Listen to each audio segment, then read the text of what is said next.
Bienvenue une fois de plus sur notre plateforme Impôts et Fiscalité. Nous vous revenons aujourd'hui une fois de plus avec un nouveau thème, l'avis de mise en recouvrement communément connu sur le nom de AMR. Attitude à adopter à la réception de l'AMR. Voilà déroulé le thème de ce jour. Pour le parcourir, nous commencerons par présenter un préambule et contexte comme c'est souvent le cas. Ensuite, nous allons essayer de trouver une définition au terme avis de mise en recouvrement. Ensuite, quels sont les éléments générateurs de l'avis de mise en recouvrement? Nous allons les explorer. Nous allons continuer par présenter les attitudes à adopter à la réception de l'AMR. Et enfin, nous terminerons par vous présenter les dispositions légales prévues par le Code général des impôts en la matière. Justement, ce qu'il faut savoir, c'est que dans la pratique, plusieurs contribuables à la réception de l'avis de mise en recouvrement sont très embarrassés. Et face à l'embarras, certains réagissent tardivement et d'autres ne réagissent pas du tout. Cette absence de réaction par manque d'information a des conséquences, ne reste pas sans conséquences. Cette chronique fiscale vient donc apporter des conseils sur l'attitude à adopter à la réception de l'AMR pour pallier à toutes ces conséquences. L'AMR en lui-même, qu'est-ce que c'est?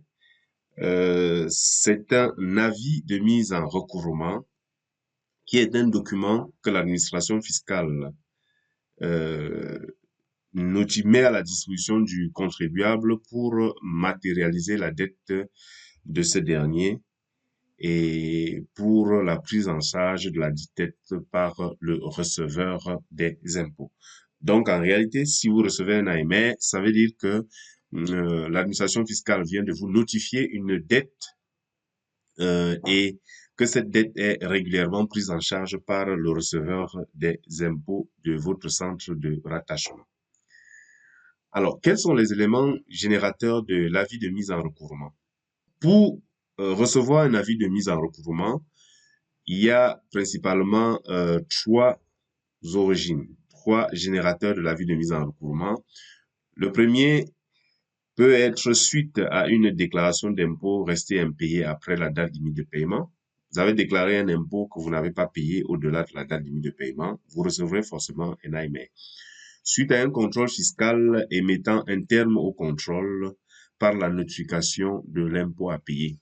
Suite à un contrôle, pour clôturer le contrôle, les inspecteurs des impôts doivent vous notifier l'AMR pour clarifier le montant des impôts que vous devez payer suite à ce contrôle. Et enfin, c'est à la suite d'une taxation d'office qui intervient généralement en absence de communication avec le contribuable, permettant d'obtenir des bases d'imposition équitables par les inspecteurs des impôts.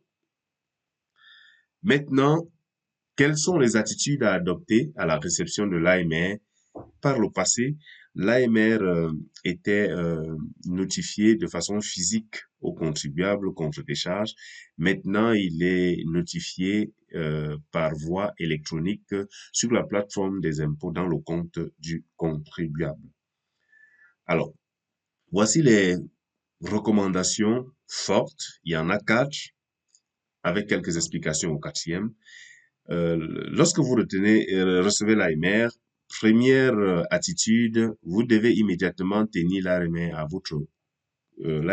votre conseil, si vous en avez un, votre conseil fiscal. Pourquoi? Parce qu'en le gardant longtemps, vous risquerez de lui remettre hors délai et il sera tard pour faire quoi que ce soit pour vous.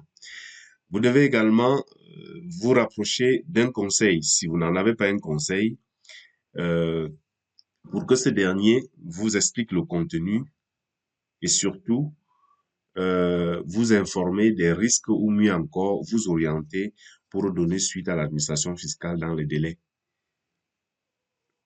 Troisième attitude à adopter, après la rencontre avec un conseil ou non, que vous ayez rencontré un conseil ou non, il est impérativement important de donner suite dans les délais de 15 ou 30 jours maximum selon l'analyse du contenu. Alors, voilà la raison pour laquelle il faut bien comprendre le contenu. Si vous n'avez pas la compétence requise, il faut vous rapprocher d'une personne qui en a cette compétence, notamment un conseil. Le dernier point, c'est adopter un comportement qui est fonction du contenu de l'AMR.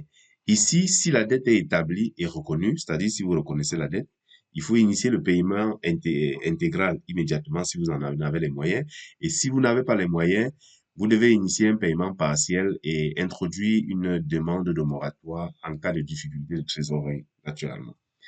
Et s'il se trouve que la dette n'est pas établie ou qu'elle est contestable à votre avis, qui peut ne pas être l'avis de l'administration fiscale, vous devez introduire un recours contentieux dans un délai de 15 jours dès la réception pour les cas de taxation d'office ou dans un délai de 30 jours pour les autres cas. C'est très important de savoir que pour les cas de taxation d'office, vous devez l'introduire dans un délai de 15 jours. Dans le Code général des impôts, l'avis de mise en recouvrement est traité dans les articles L53, alinéas 1, 2 et 3.